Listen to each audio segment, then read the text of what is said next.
시편 23편은 아마 시편 가운데서도 가장 사랑받는 시편이 아닐까 생각합니다. 왜 이게 이렇게 유명하고 좋아하는 시편이 되었을까요? 어떤 특별한 점이 있어서 그럴까? 그 이유는 짧고 간결한 이 말씀이 담고 있는 분명한 위로와 격려의 메시지 때문일 것입니다.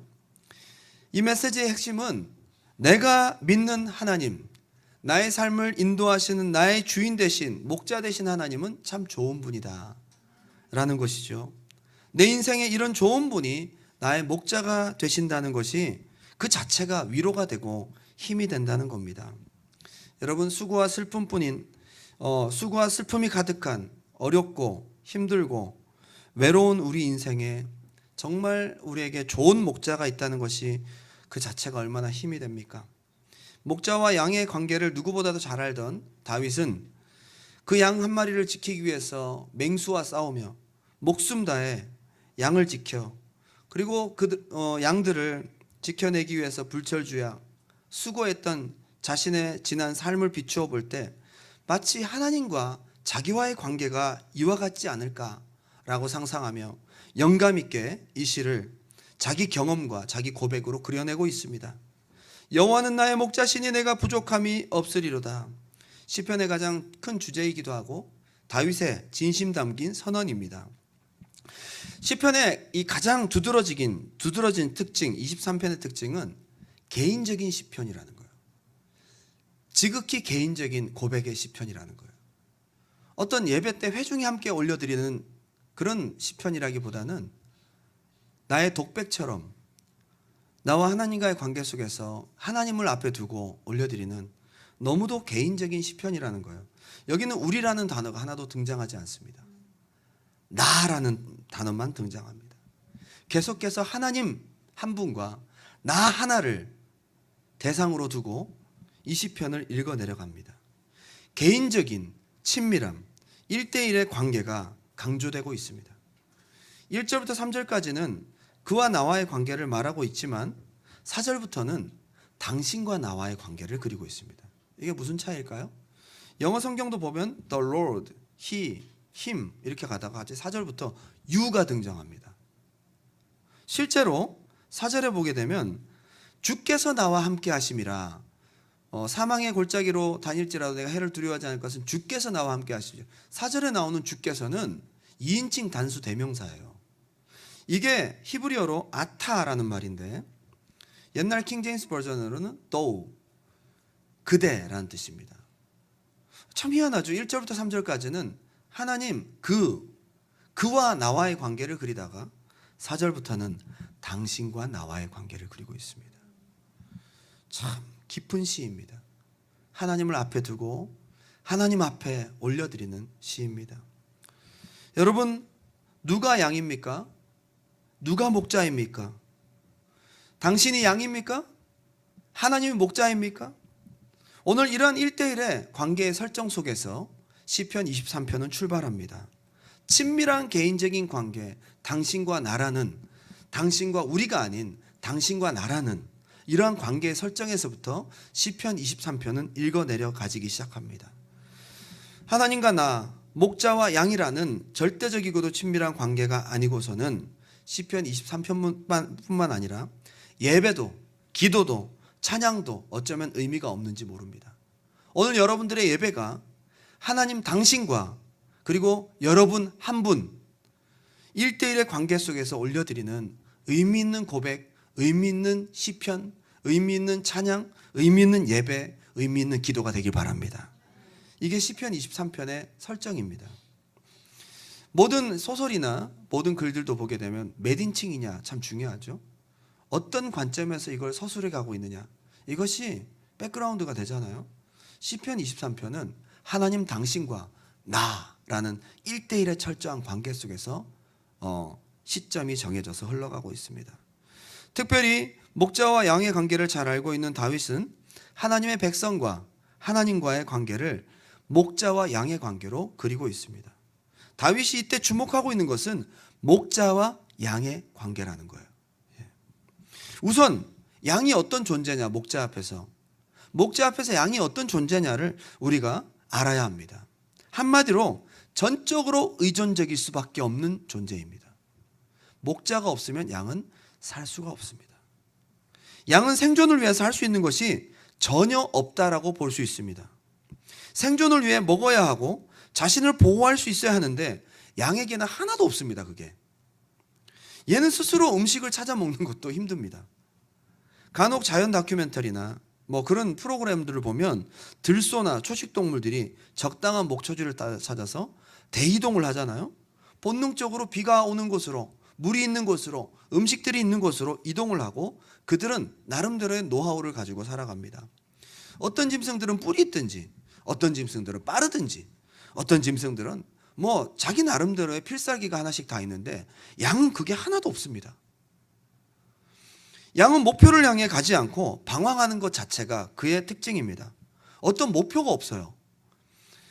겁이 많아서 잘 누워서 쉬지도 않고 뭔가 소리가 들리면 뛰긴 뛰는데 어디로 뛰는지 본인도 모르고 뛰다가 넘어지고 뛰다가 낭떠러지로 떨어지기도 하고 뛰다가 오히려 악한 짐승들의 우리로 들어가기도 합니다.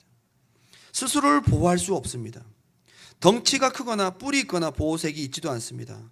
천적이 나타나면 할 수 있는 일이 그저 향방도 모르고 뛰는 것밖에 없는데 그 뛰는 것마저도 빠르지 않습니다. 그러므로 양의 생존을 위해 목자는 절대적으로 필요합니다. 목자를 따를 수밖에 없습니다. 목자를 따르지 않으면 양은 곧 죽습니다. 여러분, 우리가 생각할 때에 양은 참 온순하고 주인의 말을 잘 듣는 착한 동물이라고 생각할 수 있습니다. 근데 실제로는 그렇지 않다고요. 양처럼 무디고 말 안 듣는 짐승도 없대요.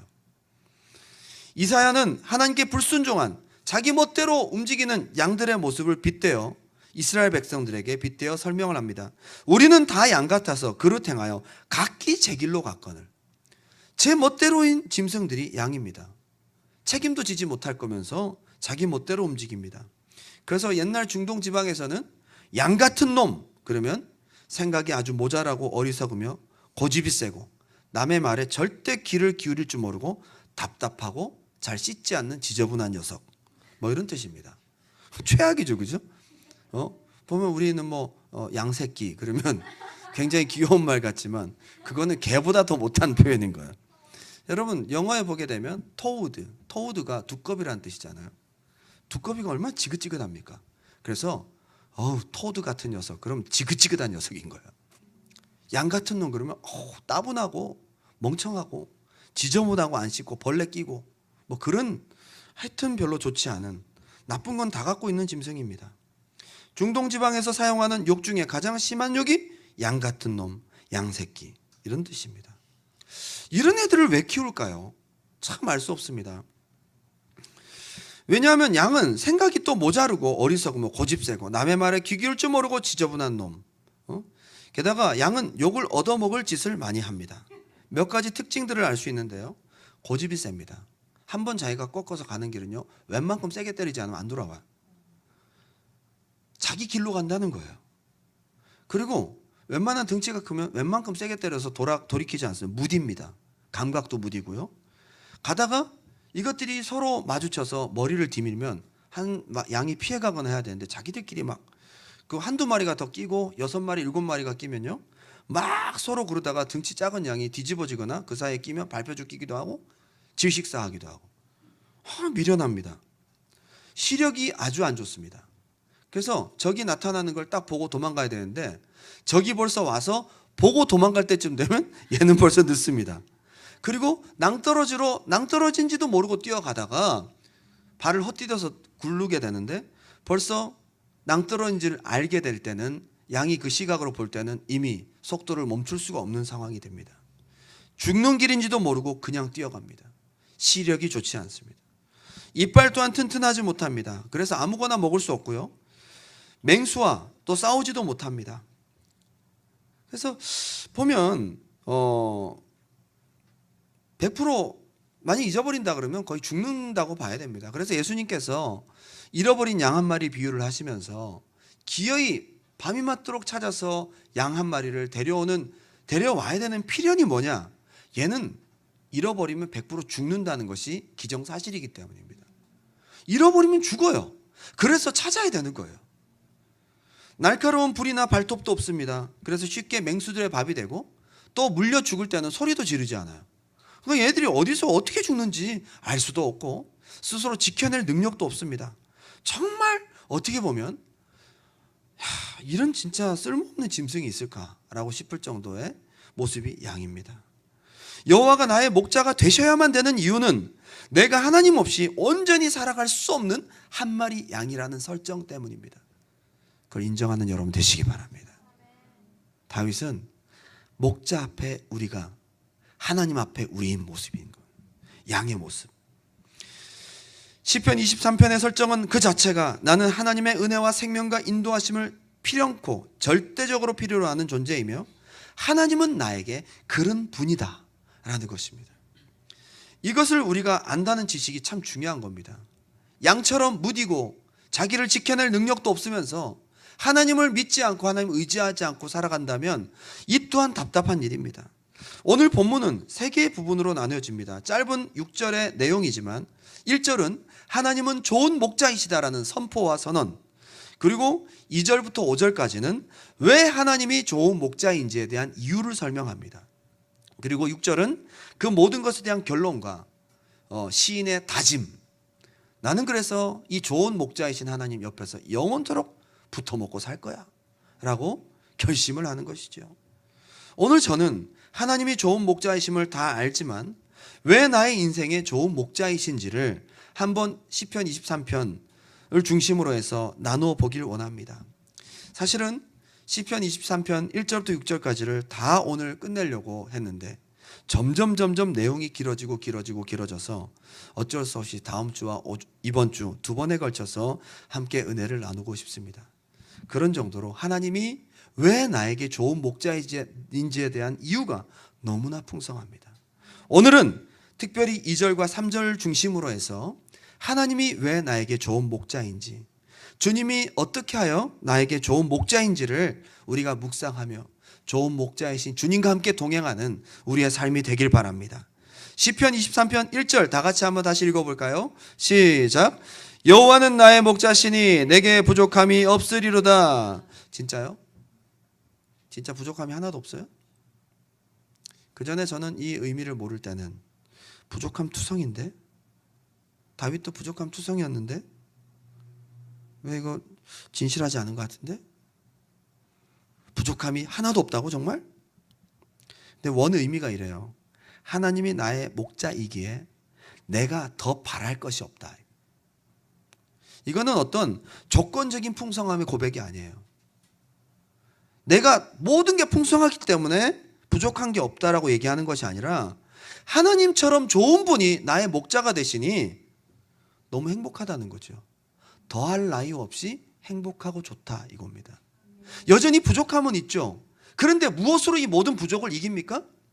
하나님이 너무 좋으신 분이기 때문에, 하나님과 같이 좋으신 분이 나의 인생을 이끌기에 때때로 나에게 오는 장애물과 어려움과 눈물이 있지만 이 모든 것들이 문제가 되지 않을 만큼 너무 좋다는 거예요. 다윗의 인생 스토리를 미뤄볼 때 너무 오랜 시간 부족한 것 투성이었던 것 같습니다. 그의 삶을 볼 때 쉽게 받아들일 수 없는 과장 섞인 고백 같아 보이지만 이것은 조건적인 풍성함에서 나온 것이 아니라 하나님의 선하심을 경험하면서 다윗이 마음 가득히 올려드린 믿음의 고백.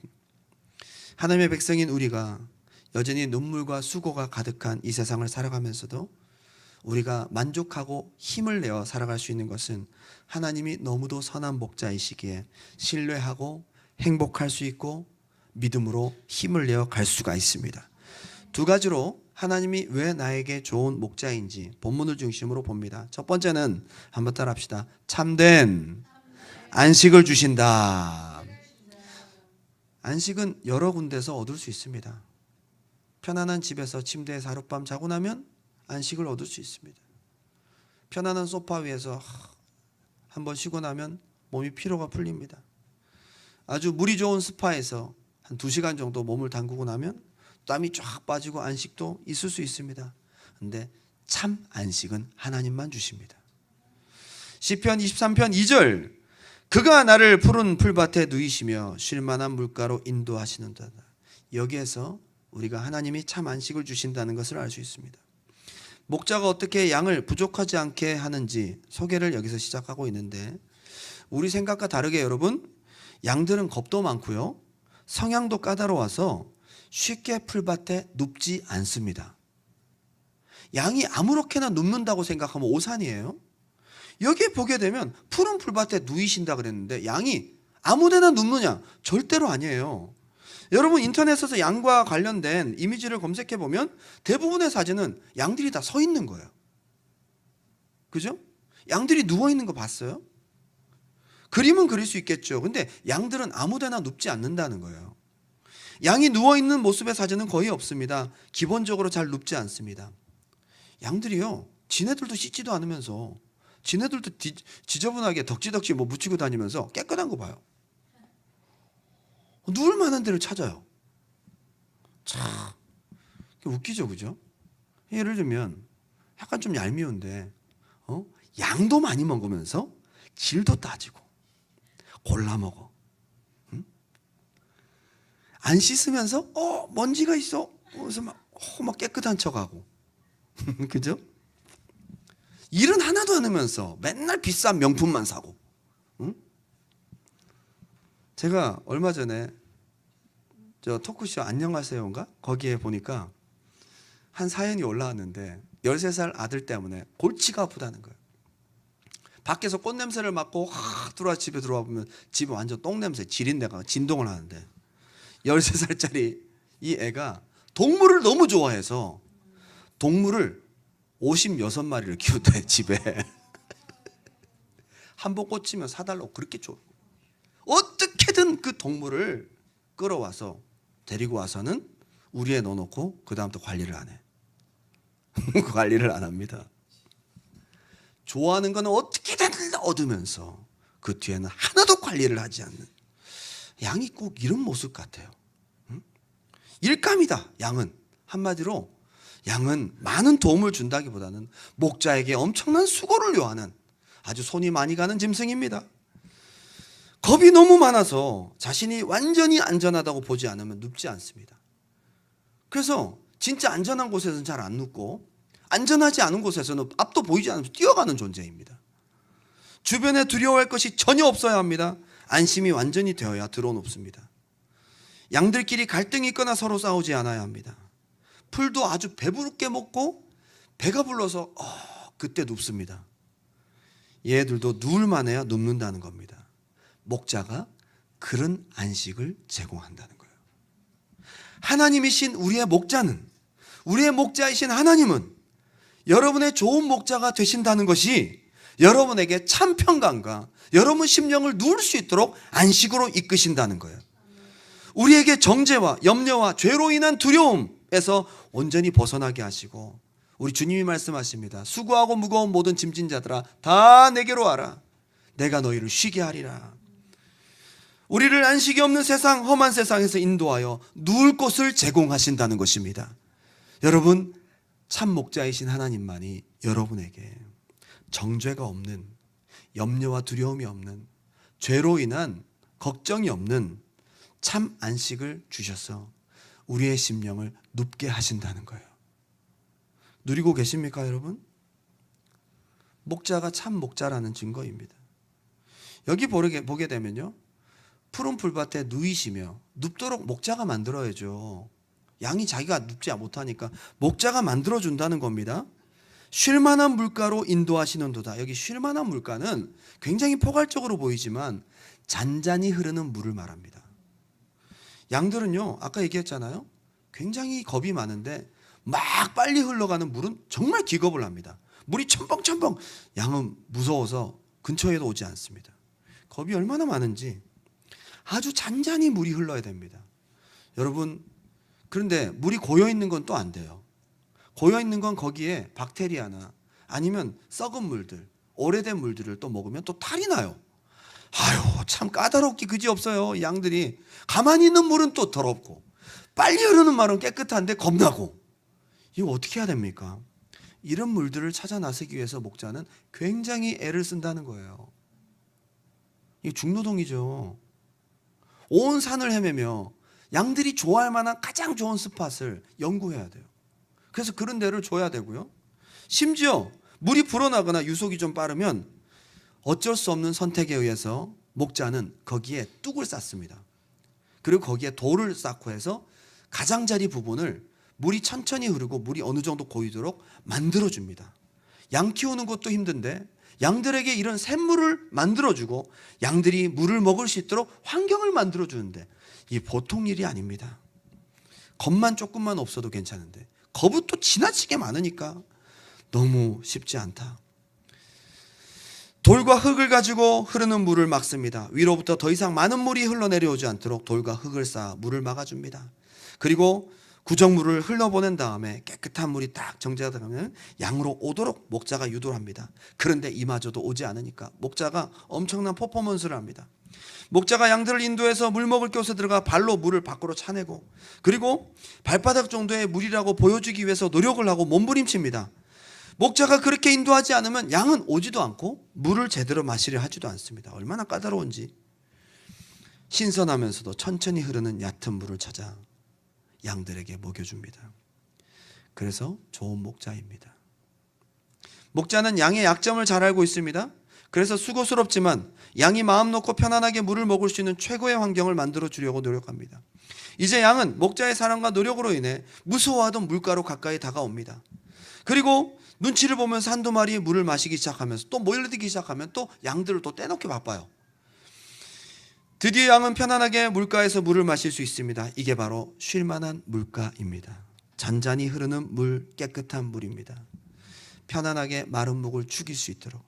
양들이 물을 먹지 않으면 죽잖아요. 이 생명수를 하나님께서 당신의 성향에 맞춰서 당신에게 가장 은혜스러운 말씀들을 당신에게 때를 따라 신선한 물들을 흘려보내기 위해서 교회를 만나게 하시고 하나님께서 귀를 열어 듣게 하시고 때마다 시마다 공급하여 주신다는 것입니다. 이것이 목자의 정성과 배려가 있는 그런 인도하심이라는 것입니다. 우리가 거저 물을 먹고 마시는 것 같지만 목자의 철저한 계산과 배려 속에서 인도함을 받은 결과인 것입니다. 그래서 여호와는 나의 목자이십니다. 참 섬세하고 우리 성향을 너무도 잘 알아서 우리가 가장 편안하고 안전하게 누울 수 있고 생명의 필요를 채울 수 있도록 배려해 주시는 좋은 목자이십니다. 할렐루야. 목자 없는 양은 불쌍하고 위험합니다. 얘는 거의 죽었다고 봐야 합니다. 양은 목자가 반드시 있어야 합니다. 그렇다고 아무 목자 하나 있으면 안 됩니다. 알바를 맡겨놨더니 이 녀석이 양들을 한 마리씩 잡아먹는 거야. 저 산으로 둘러가서 몰래 양의 부산물들을 취하고 처음에 몇 마리 받았는데 원래 이거였는데요? 거짓말하면서 한두 마리씩 팔아먹고. 이거는 싹군입니다. 양의 생존은 전적으로 어떤 목자를 만나느냐에 따라 달려 있습니다. 한번 따라합시다. 어떤 목자를 만나느냐. 아무 목자나 살려주는 게 아닙니다. 목자가 나쁜 마음 먹으면요, 무방비 상태의 양들은 이리보다 더 위험한 존재에게 맡겨진 겁니다. 어떤 목자를 만나느냐가 중요한 거예요. 그러나 안타깝게도 양은 목자를 선택할 수가 없어요. 이런 수많은 경우의 수 가운데 다행히도 다윗은 너무도 좋은 목자, 참 목자가 하나님이라는 데 대해서 감탄하고 좋아하는 것입니다. 더할 나위 없이 좋다는 겁니다. 여러분, 우리가 하나님 어떻게 만났어요? 이 세상에 수많은 종교가 있고 이 세상에 의지할 만한 수많은 것들이 있는데 어떻게 당신이 하나님 앞에 예배하고 있어요 지금? 어떻게 종교도 이렇게 많은데 어떻게 하나님 앞에 당신이 예배를 하고 하나님이 참 목자인 줄 알고 예배하냐 이 말이에요. 우리가 선택한 것이 아니라고요. 하나님께서 자기가 좋은 목자 되심을 우리에게 보여주시고 여러분을 예배의 자리로 앉혀놓으시고 참 목자이신 하나님 앞에 예배하도록 여러분들을 이끄신 것입니다. 할렐루야. 여러분, 여기서 오늘 감사하는 은혜가 있었으면 좋겠습니다.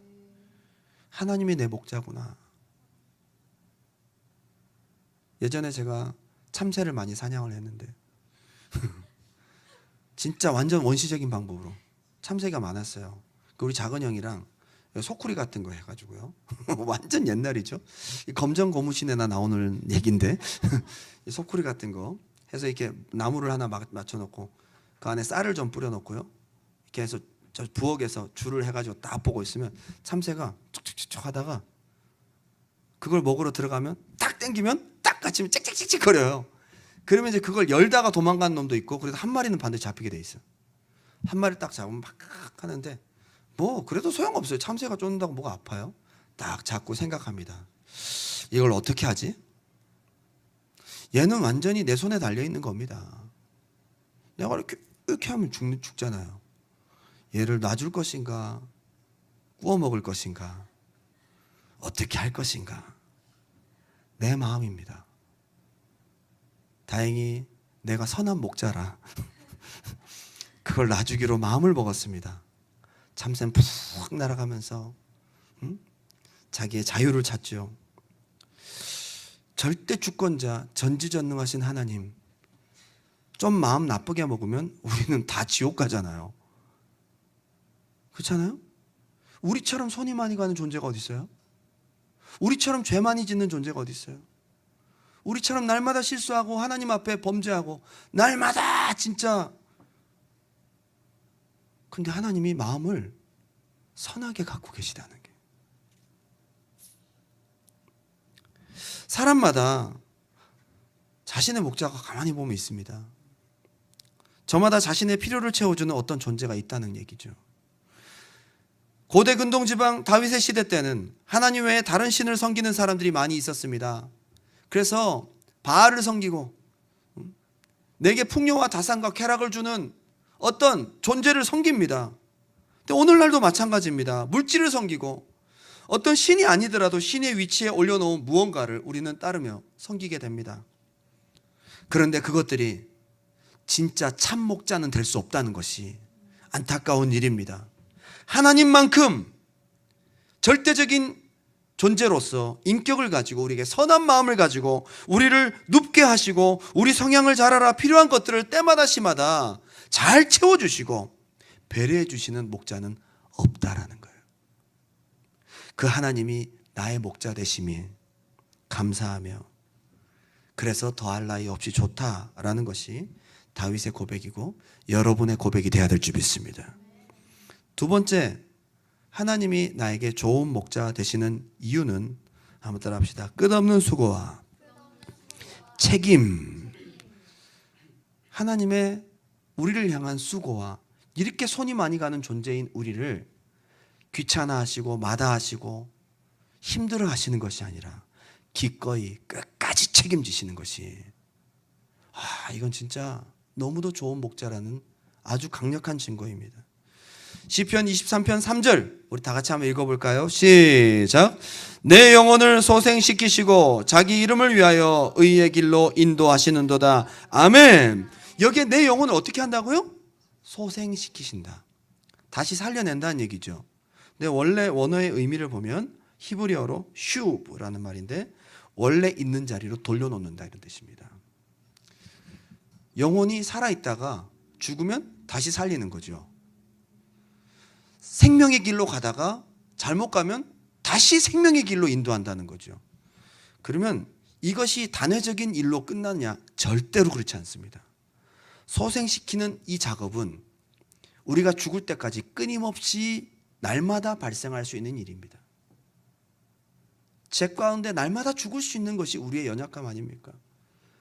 날마다 우리의 마음, 생각, 시시각각 변하는, 세상을 보고 조금만 보면 유혹받고 조금만 보면 넘어지고 조금만 보면 하나님과 멀어지고 조금만 보면 부정적이고 불신앙적인 생각으로 하나님을 떠날 수 있는 날마다 영적으로 죽을 수밖에 없는 존재가 우리의 모습인데, 이 소생시킨다는 것은 단회적인 뜻이 아닙니다. 날마다 항상 다시 원래 자리로 돌려놓는다. 이 수고가 보통 수고가 아닙니다. 그래서 좋은 목자라는 것입니다. 우리의 영혼을 사는 자리로, 생명의 자리로, 빗나가면 다시 원래 자리로 돌려놓으신다는 것입니다. 얼마나 수고를 많이 하십니까? 여러분, 양이 한두 마리예요.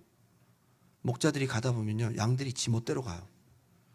소리를 듣고 따라가지만 한두 마리씩 가면요, 등치 좋은 놈들은 한두 대 때려서 되지도 않아요. 세게 빡빡 때려야 돼요. 그럼 또 갑니다. 좀 가는가 싶으면 또 딴 데로 또 때립니다. 이거를 얼마나 많이 자주 반복해야 되겠는가. 양은 방황하려는 속성이 있습니다. 아무 생각 없이 앞만 보고 가다가 잘 이탈합니다. 한두 번이 아닙니다. 소리를 지르거나 놀라면 더 계속 앞으로 가면서 나중에 뛰기까지 합니다. 잘못 이탈되어 계속 달려가면 무리해서 순식간에 이탈됩니다. 딴 데 잠깐 보고 있는데 소리 나고 빡 없어졌어. 숲으로 들어가 버렸어요. 시력이 나빠서 숲으로 들어가면 더 잊어버리기 쉽습니다. 숲속에서 아무리 불러도 나오지 않습니다. 죽는 거죠. 가시에 찔리고 그 수많은 숲풀에 들어가서 벌레에 물려가며 목자는 기어이 양을 찾아서 발발발발 떨고 있는 양을 목덜미를 잡고 들고 나옵니다. 시력이 나빠서 멀리 보지 못하는 것도 하나의 이유겠지만 자기 멋대로 움직이려는 이 못돼 먹은 기질도 한 몫을 한다는 겁니다. 우리에게 그게 있어요. 그런데 이런 골치 아픈 양을 왜 키우느냐? 목자한테 물어보세요. 하나님이 골치 아픈 우리와 같은 시시각각 자꾸만 이탈하려는 우리를 왜 끝까지 책임지시느냐? 모르겠어요. 나중에 하나님께 물어보세요. 그래서 은혜인 거예요. 바로 눈앞에 있는 것들만 따라가기에 원래 있던 곳에서 이탈하기가 쉽습니다. 맨날 이게 일상입니다, 여러분. 목자는 맨날 이 꼴을 보고 살아야 합니다. 무리에서 이탈해서 위험한 낭떠러지로 떨어지거나 다른 짐승들의 먹잇감이 되기도 합니다. 낭떠러지로 떨어지면 그나마 벽에 걸려서 다 긁히고 찢어져서 피가 나는 양을 포기하지 않고 목자가 그 목을 걸어서 끄집어 당겨서 그나마 찢어지고 부서지고 상처 입은 양을 치료해 가면서 좋다고 목에 짊어지고 돌아옵니다. 목자가 왜 그럴까요? 이렇게 골치 아픈 양을 한두 번 빗나간다고 포기하지 않고 끝까지 선한 목자는 여기에 지치지 않는다는 겁니다. 그래서 선한 목자라는 거예요. 또 다른 경우는 양들이요 뒤집어지는 경우에 못 일어나는 경우가 있대요. 이게 새끼를 베거나 털이 너무 많이 자라거나 살이 쪄서 몸이 뒤집어지면 양이 못 일어나는데 이 상태에서 가스가 배출되지 않으면 질식해서 죽는다는 거예요. 참 죽을 이유도 많아. 얘들은 뭐 뻑하면 죽고 뻑하면 없어지고 무디고 말 안 듣고 지 멋대로고 딴 데 눈 돌리면 없어지고 물도 제대로 안 먹고 웬만큼 자리 안 깔아주면 눕지도 않고 뭐 이런 것들이 다 있어요 진짜. 우리가 생각할 때는 우스꽝스러운 장면인지 모르겠지만 양에게는 생명을 위협을 느끼는 순간이 뒤집어지는 순간이에요. 빨리 되돌리지 않으면 배에 가스가 차서 죽을 수 있습니다. 배를 빨리 마사지해서 배에 찬 가스를 빼주고 몸을 주물러서 혈액순환을 종종 시켜줘야 되고요. 그리고 얘네들은 마사지를 해줘야 돼요. 털도 자주 깎아줘야 될 뿐만 아니라 벌레나 이런 것들이 안에 진드기 같은 것들이 양의 이 털 사이에 들어가서 알을 까고 이게 기생한다는 거예요. 양들이 피부가 두껍고 무디니까 거기에 구데기가 생겨도 양들은 그냥 가만히 있다가 너무 이것들이 막 아프게 하면 생각 없이 막 또 뛰어가. 이거 어떻게 봅니까? 그래서 그게 발생하지 않도록 올리브유로 다 털을 발라줘요. 일일이 목자가 다 만져줘야 돼. 와 이거 진짜 손이 너무 많이 가요. 손이 너무 많이 가요. 그죠? 그러한 양들을 항상 죽음의 길로 잘못된 길로 가는 양들을 다시 제자리로 생명의 자리로 돌려놓는 반복적인 날마다의 일상이 목자의 일입니다. 싹구는 절대 못합니다. 귀찮아서. 선한 목자이기에 가능합니다. 그래서 선한 목자이신 하나님은 내 영혼을 소생시키는 일을 게을리하지 않는다는 거예요. 양은 목자가 없다면 위험에서 벗어날 수 없고 순간순간이 항상 죽을 순간입니다. 때로는 아직 일어나기 힘들어하는 양을 안고 부드럽게 속삭이며 달래줍니다.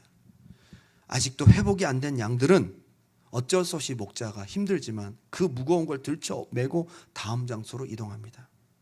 이것이 일상이고 이것이 반복되는 일이고 그러나 선한 목자는 기꺼이 이 모든 일들을 기쁨으로 감당합니다.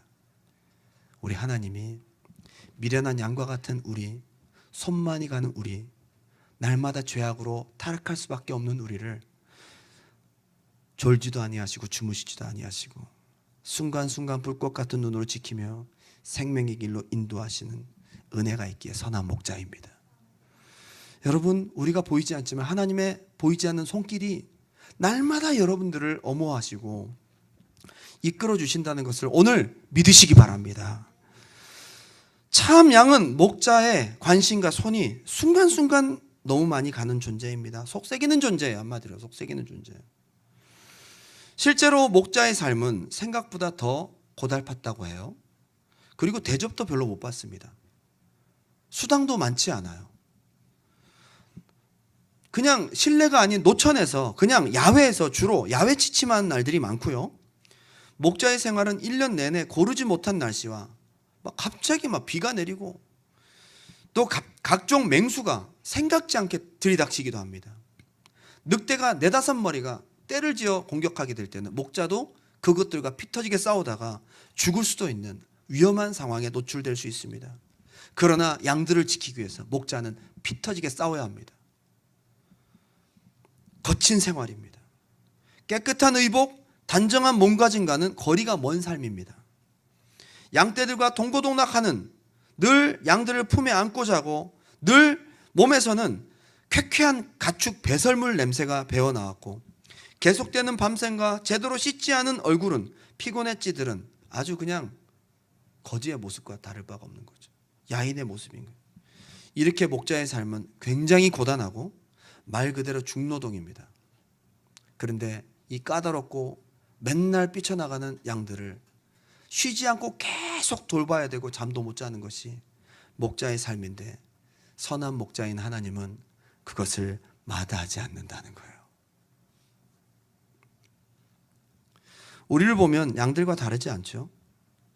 원래 자리에서 벗어나려고 끊임없이 노력하잖아요.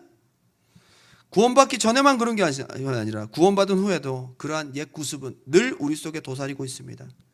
그런 우리를 원래 자리, 생명의 자리, 우리가 있어야 될 좋은 자리로 항상 쉬도 때도 없이 되돌리시는 분이 하나님 좋은 목자라는 것입니다. 정말 시험 잘 들어요. 그죠? 맨날 시험 들어.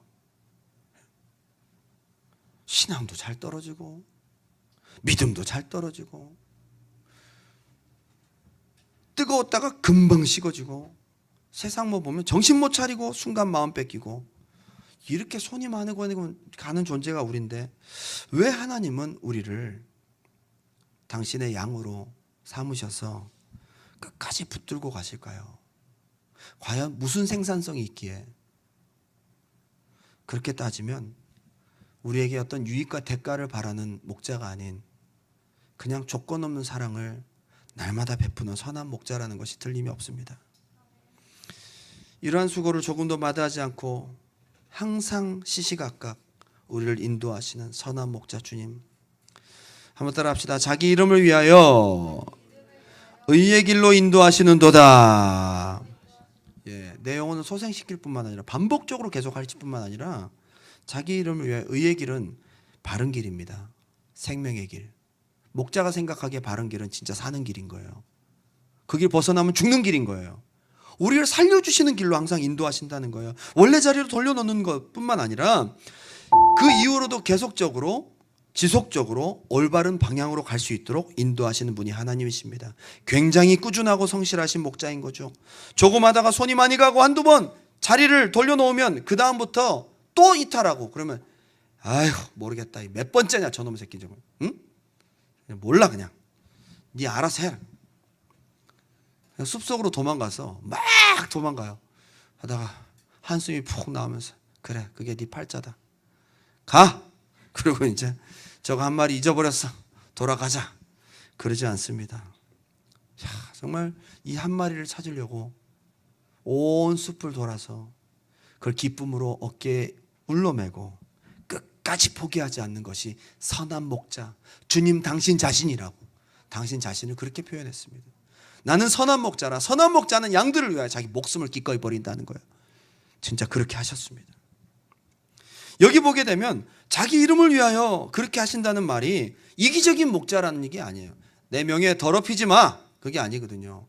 자기 이름을 위하여 의의 길로 인도하신다는 것이 무슨 말이냐면 자기 이름을 걸고 끝까지 포기하지 않는다는 겁니다. 하나님은 양들을 인도하시고 끝까지 생명의 길, 바른 길로 인도하시되 자기 이름을 걸고 게으르지 않고 끝까지 책임을 지신다는 것이 선한 목자라는 겁니다. 여러분 믿어지지 않습니까? 이런 하나님이 당신의 목자라는 겁니다. 그 하나님께 당신은 예배하고 있습니다. 그 하나님께 기도하고 있습니다. 그 하나님께 찬양하고 있습니다. 그분은 당신의 목자입니다.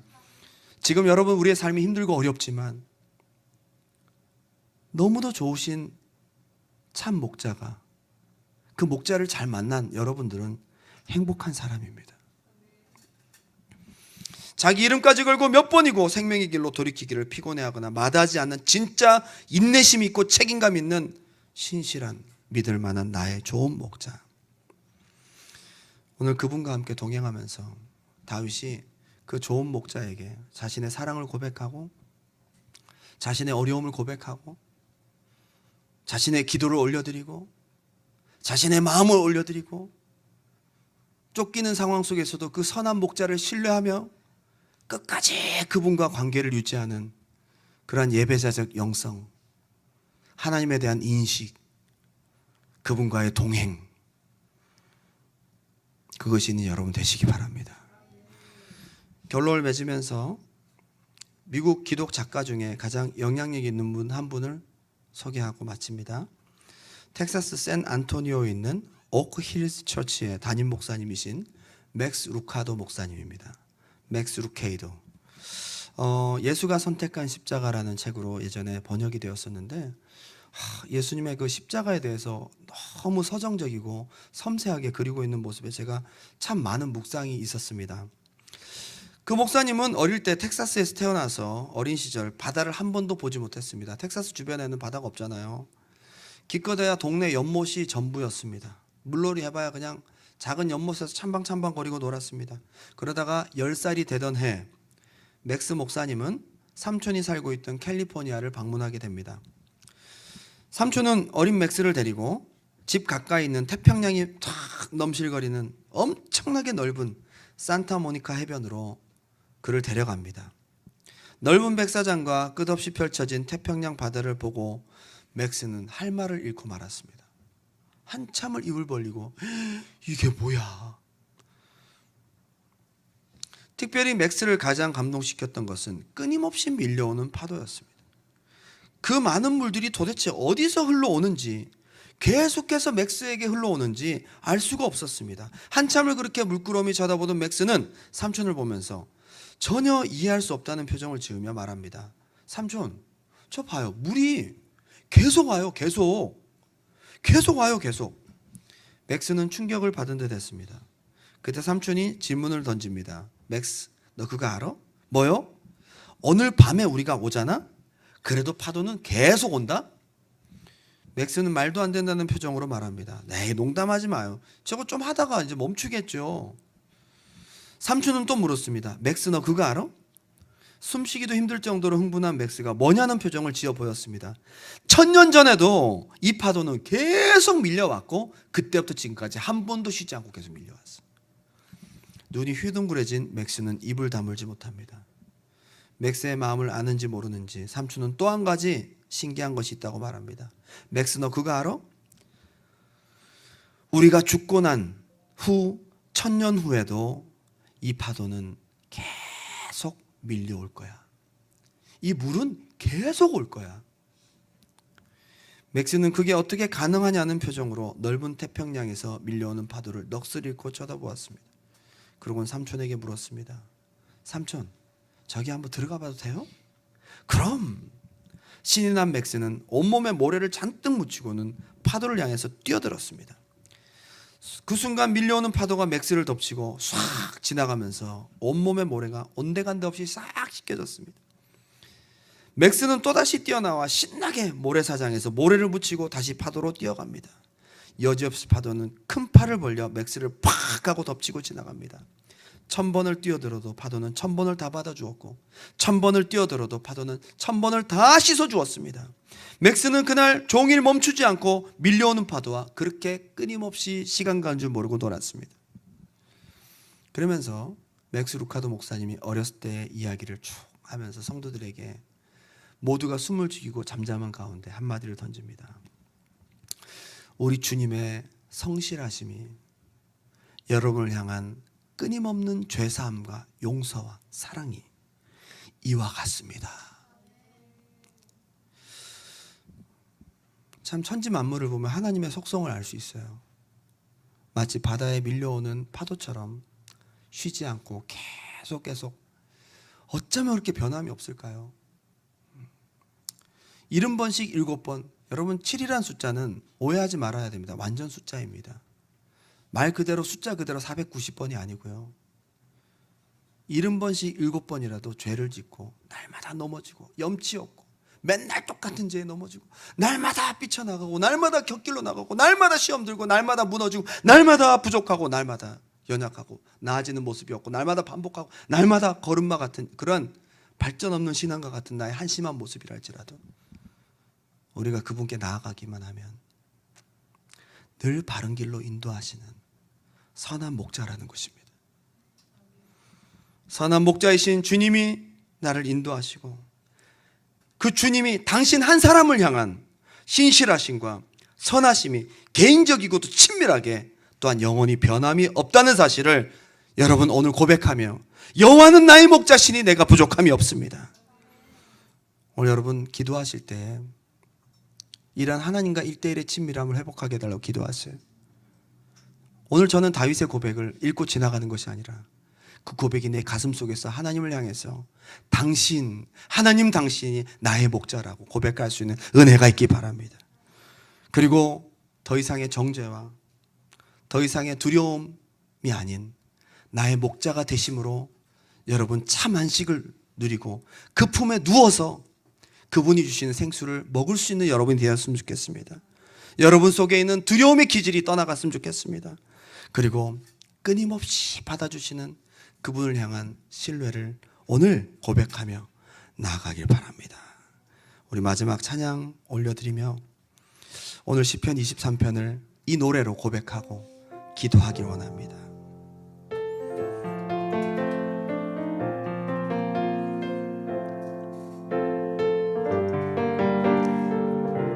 오늘 시간 우리 가슴으로 말씀을 생각하며 고백합니다. 주는 나를 기르시는 목자요 나는 주님의 귀한 어린 양 푸른 풀밭 맑은 시냇물 누구를 인도하신다고요? 나를 늘 인도하여 주신다. 주는 나의 좋은 목자 나는 그의 어린 양 저를 따라 꼴을 먹여주시니 내게 부족함 전혀 없어라.